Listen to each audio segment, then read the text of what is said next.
Tarata utkalo kile duru samba fila ani mɔgɔ an duuru DMS-TV channel muso ni cɛ ni ɲantuma a y'aw bisimila DMS-TV sanfɛ foli an tan n'o b'an kanubaga n'a lamɛnbagaw bɛɛ lajɛlen Mali kɔnɔ ani Mali kɔ kan aw ka dɔn kibaru ni o wagati selen san'an ka da se an ka bi kunnafonibaw ma ni ka olu da aw tulo kan an bɛ aw hakilina jigin k'aw bɛ se k'an dɛmɛ ni kunnafoniya nin kan na carilen ani ka hakilinaw di hakilinajɛw la wali kɔfɛ bi kunnafoniba minnu b'an bolo ni ka olu da aw tulo kan o dɔw bɛ tali kɛ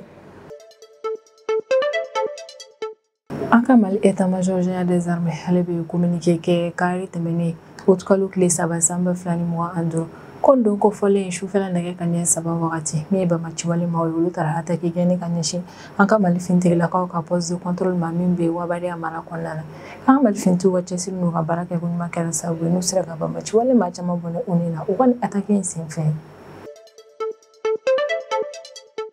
Alisa an bɛ to attaque ko hukumu kɔnɔna la tuguni an ka Mali état-major général des armées ale ye communiqué kɛ ko kari tɛmɛnen utkalo tile 3 sanba 2025 sɔgɔmada fɛ joona yɛrɛ kɔni fɛ ko Bamaci walimaw olu taara attaque kɛ ni ka ɲɛsin an ka Mali finitigiw yɛrɛ kɔni ma Douanza mara kɔnɔna na ni yɔrɔ kofɔlen bɛ Mali camancɛ fanfɛla de la ka sanga ni an ka Mali autorité yɛrɛ kɔni ka laɲini an bɛ wagati min na i n'a fɔ ko bi ni ka an ka Mali finitigilakaw ka olu ka kɛlɛkɛminɛnw caya cogo min u ka capacité bɛ se ka bonya kosɛbɛ kɛlɛkɛyɔrɔ yɛrɛ kɔnɔna ka sanga ni o wale ye ko sibiri tɛmɛnen utkalo tile 2 sanba 2025 kɛlɛkɛminɛn kuraw yɛrɛ kɔnɔna na an ka Mali jamana kɔnɔna na kɛrɛnkɛrɛnnenya la Bamako kɔnɔna na ni o ye an ka Mali faaba ye ko juillet kalo tile 17 tɛmɛnen sanba 2025 Sadiola commissariat de police maaw yɛrɛ kɔni u bolo da cargaison dɔ yɛrɛ kɔni kan min kun falen don cyanure de la cyanure ale kɔni ye substance chimique dɔ ye min sɛmɛ don kosɛbɛ sanu koli baaraw yɛrɛ kɔni na an ka autorité yɛrɛ kɔni kelen don k'a bisigiya k'a fɔ ko nin fɛn kofɔlen kun bɛna taa damadaw yɛrɛ de kɔnɔna ni ka taa o di maa ninnu yɛrɛ kɔni ma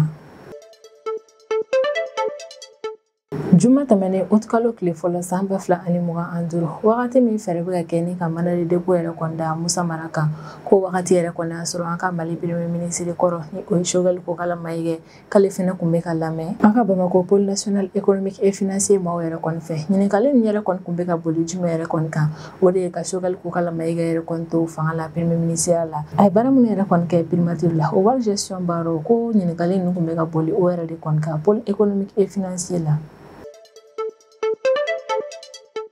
ka sanga ni samiya yɛrɛ kɔni ka tiɲɛni nɔw yɛrɛ kɔni daminɛnen an ka Mali jamana kɔnɔna na an ka Mali centre de coordination et de gestion des urgences ni o ye SECOJEC maaw ye olu ka kalo tɛmɛnen réunion laban yɛrɛ kɔni kɛ juillet kalo tile 31 tɛmɛnen sanba 2025 réunion min yɛrɛ kɔni senfɛ juillet kalo mun bɛɛ lajɛlen yɛrɛ kɔni na san ye tiɲɛni don yɔrɔ minnu yɛrɛ kɔni na min ye SECOJEC maaw ye u b'u da se u bilaw ma ni ka olu ɲɛfɔ ale n'o kɛmɛ ni ka fɛɛrɛ minnu sigi sen kan walasa ka don na taa ji walankataw yɛrɛ kɔni ɲɛsigi u bɛ u da se u bɛɛ lajɛlen ma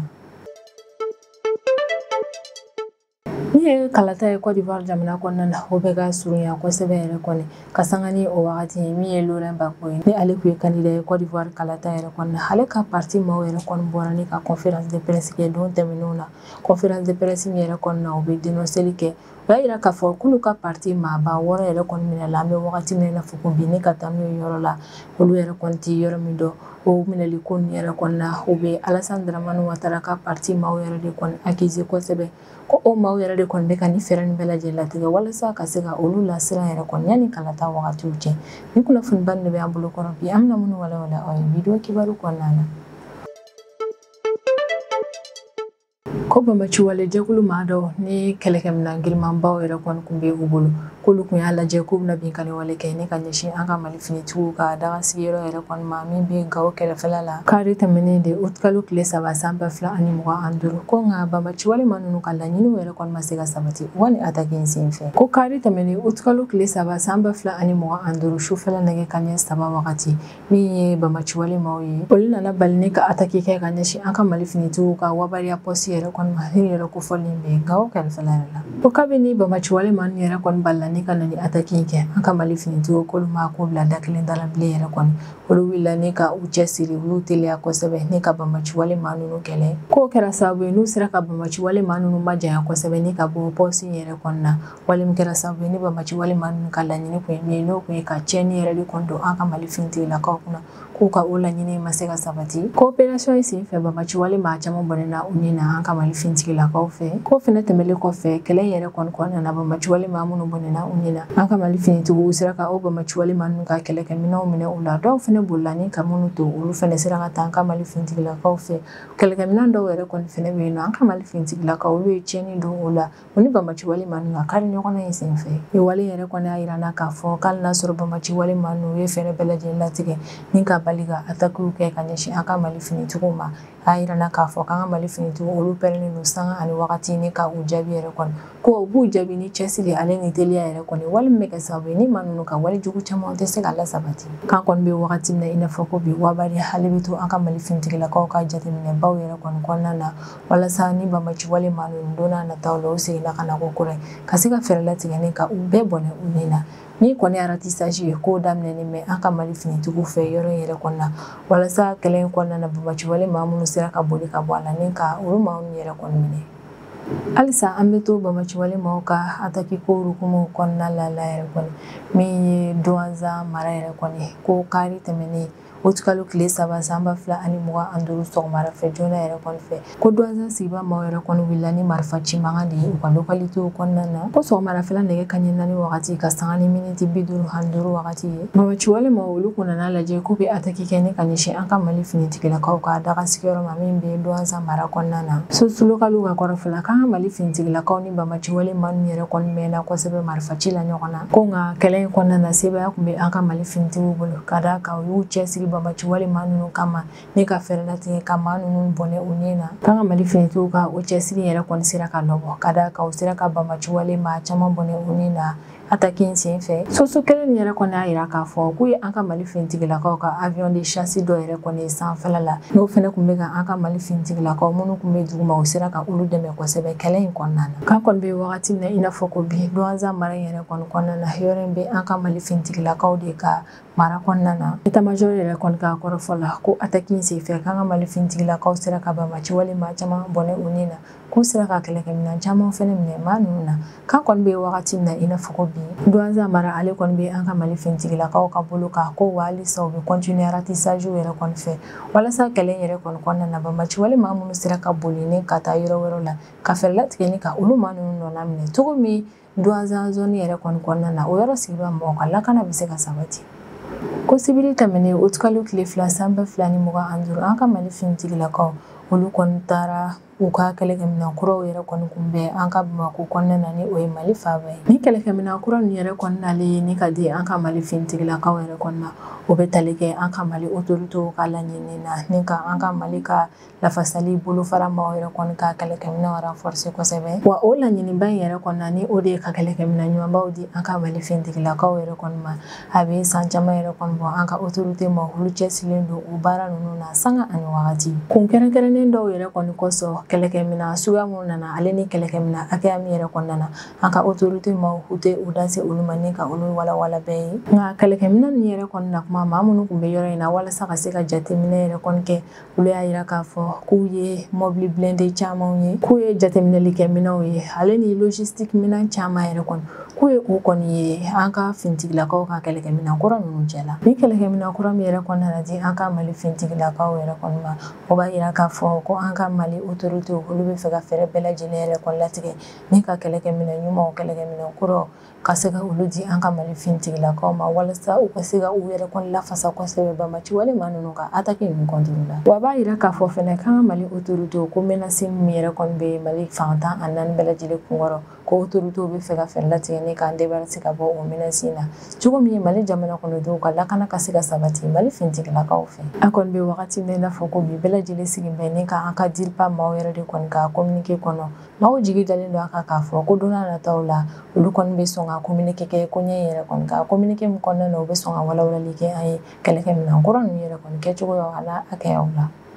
juillet kalo tile 17 tɛmɛnen sanba 2025 Sadiola polisiw olu y'u bolo da cyanure cargaison dɔ yɛrɛ kɔni kan ne ni substance chimique jugumanba yɛrɛ kɔni ni maa minnu yɛrɛ kɔni kun donna n'o ye u kun tan bɛ ni a ye damada yɛrɛ de kɔnɔna walasa ka se ka damada manu yɛrɛ kɔni juguma don kosɛbɛ u ka sanubɔ baara ninnu na ni opération yɛrɛ kɔni kɛra Sadiola commissariat de police ka commissaire ni o ye commissaire divisionnaire Fakama Sissogo ale ka cɛdenw yɛrɛ de kɔni fɛ opération yɛrɛ kɔni kɛra sababu ye ni u ye u bolo da maa 2 de kan ni kelen o si bɛ san 34 na kelen dɔ ye o kɔni si bɛ san 20 la ko wa polisi ninnu b'u tɛgɛ da maa 2 ninnu kan wagati min na o y'a sɔrɔ u ni Sadiola yɛrɛ kɔni kun tɛ tɛmɛ kilomɛtiri 60 de kan ko polisiw yɛrɛ kɔni kelen ni ka ni maa 2 ninnu ka bolimafɛn yɛrɛ kɔni lajɛ u nana sɛgɛsɛgɛli baara daminɛ bolimafɛn kɔnɔna na u y'a woloma cogo ɲuman yɛrɛ kɔnɔna wale min kɛra sababu ye n'u taara bɔ bidon min kan o ka ca ni bidon 20 yɛrɛ kɔni ye bidon kelen bɛɛ lajɛlen kɔnɔna na cyanure kilogramme 50 yɛrɛ de kɔni kun bɛ yen nɔ cyanure ale ye produit chimique ye min ye fɛn juguba yɛrɛ de kɔni ye ko wa fɛn yɛrɛ kɔni caya fɛ o kɛra sababu ye ne ka an ka polisi yɛrɛ kɔni lasiran kosɛbɛ ka da kan o y'a yira k'a fɔ ko hakɛya in ka ca cogo min k'a kun bɛ sɔn ka kɛ sababu ye ni ka kɛ menace ye adamadenw walima an ka environnement yɛrɛ kɔni ma ni fɛn yɛrɛ kɔni kun sera ka labara a maaw fɛ ko maa 2 minnu minɛla o bolimafɛn ye fo ka taa se cyanure yɛrɛ kɔni ma olu bɛɛ lajɛlen yɛrɛ kɔni taara ni ka u bila an ka kiiritigilamaw yɛrɛ kɔni ka bolo kan kan bɛ wagati min na i n'a fɔ ko bi sɛgɛsɛgɛli baara daminɛ bɛ an ka kiiritigilamaw fɛ walasa réseau maa minnu yɛrɛ kɔni bɛ yen k'u sen don bɛ nin fɛn juguba in feereli baaraw la ka fɛɛrɛ latigɛ ni ka o réseau in ci ka bɔ Mali jamana kɔnɔna na an ka force de l'ordre maaw yɛrɛ kɔni ka sebaya sɔrɔli ni opération yɛrɛ kɔnɔna o b'a yira n'a k'a fɔ ko an ka lakana tigilamɔgɔw olu cɛsirilen don kosɛbɛ ko wa jɔdaba yɛrɛ kɔni bɛ u la Mali jamana kɔnɔdenw ni an ka environnement yɛrɛ kɔni lakanani baaraw la Sadiola commissariat commissaire yɛrɛ kɔni y'a yira k'a fɔ k'a bɛ foliba kɛ ni ka ɲɛsin a ka équipement ma kɛrɛnkɛrɛnnenya la équipement minnu yɛrɛ kɔni sen donna ni opération in na a b'u fo ka baara kɛ ko ɲuman hali ni u ka cɛsiri la opération in senfɛ commissaire a bɛ tila ka welemada kɛ ni ka ɲɛsin population bɛɛ lajɛlen ma k'a laɲini don population maaw yɛrɛ kɔni fɛ an ka to k'an kulomajɔ fɛnw yɛrɛ kɔni na an ka Mali lakana tigilamaw yɛrɛ kɔni dɛmɛ kosɛbɛ u ka baaraw kɔnɔna na olu dɛmɛli yɛrɛ kɔni bɛ se ka kɛ ni jumɛn n'an ye ko dɔw ye n'an bisigara min yɛrɛ kɔni n'an k'an teliya joona ni ka taa o kɔni lase an ka lakana tigilamaw ma ko maa camanw yɛrɛ kɔni faralen ɲɔgɔn kan ni ka jateminɛw yɛrɛ kɔni kɛ o yɛrɛ de kɔni kɛra sababu ye ni cyanure ale kun bɛna tiɲɛni min don adamadenw ale ni an ka environnement na ni o sera ka bali don n'a nataw la ni wagati yɛrɛ kɔnɔna laɲini don an ka Mali jamana kɔnɔdenw bɛɛ lajɛlen yɛrɛ kɔni fɛ k'an ka to ka an ka lakana tigilamaw yɛrɛ kɔni dɛmɛ u ka baaraw yɛrɛ kɔni kɔnɔna na an bɛ se ka u dɛmɛ ni dénonceli dɔrɔn yɛrɛ de kɔni an bɛ wagati min na i n'a fɔ ko bi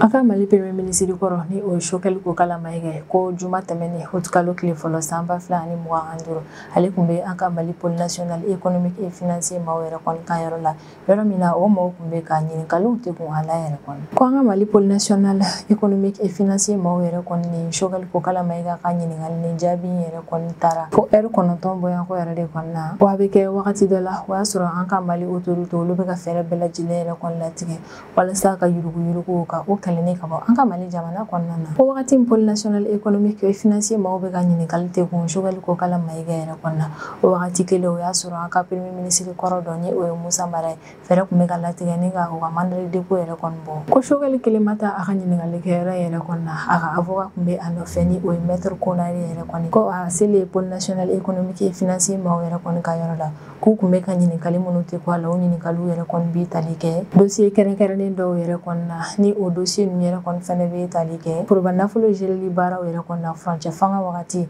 kɛrɛnkɛrɛnnenya la wagati min na Choguel Kokala Mayiga ale kun bɛ premier ministre la ni o kun ye primature yɔrɔ ye sur judiciaire yɛrɛ kɔni y'a yira k'a fɔ ko dossier yɛrɛ kɔni bɛ affaire caman de concerné o dɔw yɛrɛ kɔni ye wariko hali ni musakakow ye an kɔni bɛ wagati min na i n'a fɔ ko bi an ka autorité maaw walima Choguel Kokala Mayiga n'a ka avocat o si ma bɔ ni ka kuma yɛrɛ kɔni k'a fɔ kɛrɛnkɛrɛnnenya la n'a sɔrɔ charge dɔw yɛrɛ kɔni taara ni ka ɲɛsin Choguel Kokala Mayiga kan nin dossier in na nka dɔw yɛrɛ kɔni bɛ k'a yira k'a fɔ ko affaire in procédure tɔ ko yɛrɛ kɔni na k'a bɛ se ka kɛ don n'a nataw la Choguel Kokala Mayiga ale bɛ taa cour suprême procureur général yɛrɛ kɔni ka yɔrɔ la walasa o fana ka se ka ɲininkaliw tɛ kɔ a la nin décision yɛrɛ kɔni bɛ tali kɛ an ka Mali autorité yɛrɛ kɔni ka laɲini na ni ka yuruguyurugu kɛlɛ ka bɔ an ka Mali jamana kɔnɔna na ale ni k'a yira Mali jamana kɔnɔdenw bɛɛ lajɛlen na k'a fɔ ko maa si tɛ Mali jamana kɔnɔna na ko tɛgɛ tɛ se ka da min yɛrɛ kɔni kan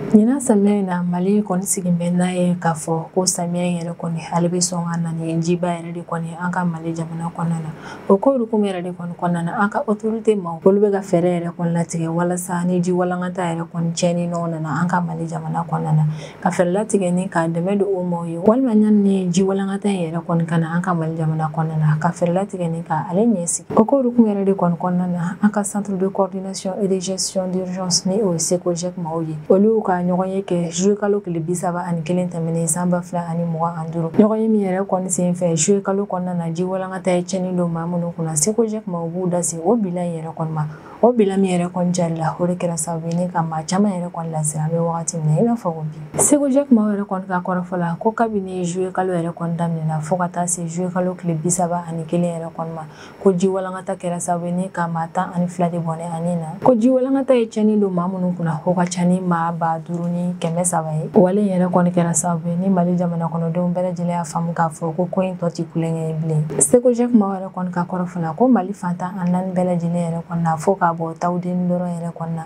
k'an y'a jateminɛ k'a fɔ ko san hakɛyalamaw nana o yɔrɔw la ko nka olu kɔnɔna na ni dɔgɔkun kɔnɔna in yɛrɛ kɔni jateminɛ kosɛbɛ ka da kan k'u sigilen don n'a ye k'a fɔ ko sanbaw yɛrɛ de kɔni bɛna na jamana kɔnɔna na ko wale yɛrɛ kɔni dun bɛ sɔn ka kɛ sababu ye ni ka dɔ fara ji walankata in juguya tɔw kan ye k'an bɛ wagati min na i n'a fɔ ko bi ba yɛrɛ kɔni ji bɛ hakɛya min na o ka ca ni salon ta yɛrɛ kɔni ni o kun ye san 2024 ye k'ali n'a sɔrɔ Manantali ale ni Selenge barajiw yɛrɛ kɔni bɛ ka fa hakɛya la k'u bɛ ka siran min yɛrɛ kɔni ɲɛ kosɛbɛ o ye ji sigiyɔrɔ ale ni jiboli siraw yɛrɛ kɔni de minnu bɛ Bamakɔ fanfɛla la k'u bɛ ka siran olu ɲɛ ka d'a kan ni san yɛrɛ kɔni cayara ni ka se degré dɔ yɛrɛ kɔni ma o yɔrɔ ninnu bɛ fa kosɛbɛ fo ka a jiw yɛrɛ kɔni cari maaw ka yɔrɔw la an ka Mali comité interministériel de gestion des crises maaw olu y'a jira k'a fɔ ko juillet kalo kɔnɔna na ko minnu kɛra olu da se o bilanw ma u ka kɔrɔfɔ la ko ji walankata 21 yɛrɛ de kɔni yera ko kaba pɛrɛn in jigin ko 3 kɛ san fiɲɛba o kɔni nana siɲɛ 2 ale ni yɔrɔ tɛrɛntɛrɛli ko o ka 1 yɛrɛ de kɔni fɛnɛ yera ko ni wale minnu yɛrɛ dun kɛra an ka Mali jamana kɔnɔna na o kɛra sababu ye ni ka maa 12 de bɔnɛ ani na ale ni ka maa 30 jogin k'an bɛ wagati min na i n'a fɔ ko bi ni fɛn ninnu ye tiɲɛni yɛrɛ kɔni don du 650 yɛrɛ de kɔni kun ni o bɛ bɛn mɔgɔ minnu ma o ka ca ni mɔgɔ 5,300 yɛrɛ kɔni ko kabini ni ko nin yɛrɛ kɔni kɛra an ka Mali gouvernement ma olu ma ko bila da kelen da la olu y'u teliya joona walasa ka dɛmɛ don kɛ ni ka ɲɛsin ni denbaya ninnu ma k'u ye dumuni ale ni maaw yɛrɛ kɔni mago bɛ se fɛn fɔlɔ minnu ma u ye o kɔni bila ka taa di du 34 yɛrɛ kɔni ma Kidali région kɔnɔna na ka d'a kan ko ji walankata min yɛrɛ kɔni kɛra juillet kalo tile 22 ni juillet kalo tile 23 ko o ji walankata in yɛrɛ kɔni kɛra sababu ye ni ka cɛnni don o denbaya 34 yɛrɛ kɔni kunna an autorité yɛrɛ kɔni ma dan o dɔrɔn ma u ye fɛɛrɛ dɔw yɛrɛ kɔni bɔ fɛɛrɛ minnu yɛrɛ kɔni bɛ sɔn ka kɛ sababu ye ni sanba in yɛrɛ kɔnɔna na ka se ka dɔ bɔ a cɛnninw la o fɛɛrɛ dɔw ye jumɛnw ye ni ji walankata ko ninnu yɛrɛ kɔni kɛra an ka équipe de secours maa minnu bɛ taa dɛmɛ don o maa ninnu ye autorité u ye baarakɛminɛn caman di o maaw ma ko pompiers ale ni secouristes an bɛ wagati min na i n'a fɔ ko bi pɔnpuw yɛrɛ kɔni dira olu ma walasa ni ji yɛrɛ kɔni donna maaw ka so kɔnɔ o pɔnpu ninnu bɛ kɛ sababu ye ni ka ji labɔ o yɔrɔ ninnu na ko campagne de sensibilisation fɛnɛ yɛrɛ kɔni bɛ ka daminɛ k'an bɛ wagati min na i n'a fɔ ko bi don o don radio sow yɛrɛ kɔni na kunnafoniyaw yɛrɛ kɔni bɛ cari an ka jamana kanw bɛɛ lajɛlen yɛrɛ kɔni na ko wa o campagne de sensibilisation yɛrɛ kɔni bɛ continuer fo ka taa an se novembre kalo laban yɛrɛ kɔni ma ko panneau yɛlɛmaw caman yɛrɛ kɔni fɛnɛ bɛ ka sigi panneau yɛlɛma minnu yɛrɛ kɔni kɔnɔna na ni risque hakɛya min yɛrɛ kɔni bɛ se ka na ni san yɛrɛ kɔnɔna na o bɛɛ lajɛlen sɛbɛnnen don o panneau ninnu kan ko an ka système d'alerte précoce an ka Mali autorité u ye fɛɛrɛ latigɛ ni ka o yɛrɛ kɔni améliorer kosɛbɛ autorité u bɛ ka barajiw yɛrɛ kɔni fɛnɛ jateminɛ u ma ɲina olu kɔ ko Manantali ale ni Selenge baraji yɛrɛ kɔni labilali ko an ka Mali autorité u bɛ ka o kow layɛ kosɛbɛ ko barajiw yɛrɛ kɔni labilali baaraw yɛrɛ kɔni nana daminɛ dɔgɔkun nata in na ko projet kura dɔ sigira an ka Mali autorité u fɛ ni o projet tɔgɔ de ye ko les mois citoyens o projet in yɛrɛ kɔni kɔnɔna na an ka jamana kɔnɔdenw yɛrɛ de kɔni wililen don ni ka u cɛsiri maa minnu yɛrɛ kɔni bɛ ka baara in yɛrɛ kɔni kɛ jamana kanu de kama ko wariko t'a la o maa minnu yɛrɛ kɔni ka baara de ye ni ka sécurité yɛrɛ kɔni dɛmɛ kosɛbɛ ni ka jamana kɔnɔdenw ka lakana sabati an ka autorité yɛrɛ kɔni bɛ welemada kɛ ne ka ɲɛsin Mali jamana kɔnɔdenw bɛɛ lajɛlen yɛrɛ kɔni ma k'an ka hakili to an yɛrɛ la kosɛbɛ conseil de sécurité minnu bɛ yen k'an ka olu yɛrɛ kɔni labato kosɛbɛ o conseil de sécurité ye jumɛn o de ye ji tɛmɛ siraw ale ni yɔrɔ minnu yɛrɛ kɔni bɛ yen k'a bɛ se ka kɛ olu bɛ tɛrɛntɛrɛn ko ka fɛɛrɛ latigɛ an ka o yɔrɔ ninnu éviter maaw ka wuli ka bɔ yen nɔ ko ni carré minnu kɔnɔna na ni ji walankataw bɛ yen k'a maaw yɛrɛ kɔni ka u tanga tɛmɛli ma o carré kɔnɔna kɔnɔna na ale ni kan ka yɛrɛ tanga wagati laban yɛrɛ kɔnɔna ni gɛrɛli la kɔw yɛrɛ kɔni fanfɛla la kan ka pɔn yɛrɛ kɔni éviter ale ni san fɛnɛ bɛ ka na an ka fɛɛrɛ bɛɛ lajɛlen latigɛ an kana taa jɔrɔ yirikɔrɔlaw la ni san bɛ ka na min an ka téléphone ye an ka fɛɛrɛ latigɛ ni ka an majanya ka bɔ olu la kosɛbɛ Secogec maaw yɛrɛ kɔni ka kɔrɔfɔ la ko a ka kan kosɛbɛ yɛrɛ kɔni an ka ni mesure de sécurité min yɛrɛ kɔni labato ko wa an ka hakili to an yɛrɛ la kosɛbɛ an ka jateminɛw caya an bɛ wagati min na i n'a fɔ ko bi kala kan bɛ wagati min na ni o ye samiya wagati yɛrɛ kɔni ko ye wagati ye Mali jamana kɔnɔna na ni san ale yɛrɛ kɔni bɛna sanga ani wagati an kɔni bɛ wagati min na i n'a fɔ ko bi an bɛ welemada kɛ ni ka ɲɛsin an ka Mali jamana kɔnɔdenw bɛɛ lajɛlen yɛrɛ kɔni ma ko walasa an ka se ka an yɛrɛ kɔni tanga jiwalankata walima san nali tɔɔrɔw yɛrɛ kɔni ma min ye mesure de sécurité ko bɛɛ lajɛlen ka ni labato fi sigiyɔrɔw la ni ne bɛ dan sigi an ka bidon kibaru la an b'an kanubaga n'a lamɛnbagaw bɛɛ lajɛlen fo Mali kɔnɔ ani Mali kɔ kan an bɛ hakilina jigin k'aw bɛ se k'an dɛmɛ ni kunnafoniya ni kan na carili ani ka hakilinaw di hakilina jɔyɔrɔ la wali kɔfɛ an b'a fɔ yen nɔ ko aw kan bɛn a ɲɔgɔnna wɛrɛ ma